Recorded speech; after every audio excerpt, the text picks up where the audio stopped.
হামজা হয়তো ইংল্যান্ডে ফুটবল খেলছে, কিন্তু হামজারও একটা ছোট্ট ইউথ ছিল, ছোট্ট বয়স ছিল। He was picked by the school. Shakib Al Hasan আজকে পৃথিবীর কত বছর ধরে পৃথিবীর সেরা 1 নম্বর 3 ফরম্যাটে অলরাউন্ডার ছিল। তামিম ইকবালের কথা বিভিন্ন দেশের মানুষ বলে বেড়ায়, হোয়াট এ ওপেনার। সো আমাদের অনেক উদাহরণ আছে। আমাদের আশরাফুলের 16 বছর বয়সে আমার সাথে ব্যাটিং করছিল কলম্বোতে। মুরলীধরন বল করছিল, চামিন্দা ভাস বল করছিল, সেখানে জয়সূর্যারা বল করছিল। আমি ওর থেকে তো সিনিয়র টেস্ট ক্রিকেটার। এক পর্যায়ে আমি যখন ওর সাথে ব্যাটিং করতে গেলাম, ও আমার সাথে ব্যাটিং করতে আসলো, তখন কয়েকটা ওভার খেলার পরে আমি বলছিলাম, আশরাফুল তুই আমাকে ফলো কর।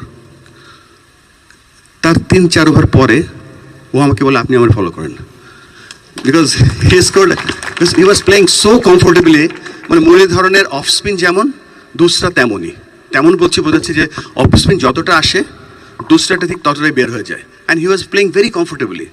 বিকজ সব ধরনের খেলার খবর পেতে সাবস্ক্রাইব করুন, সঙ্গে থাকুন খেলার পাতার।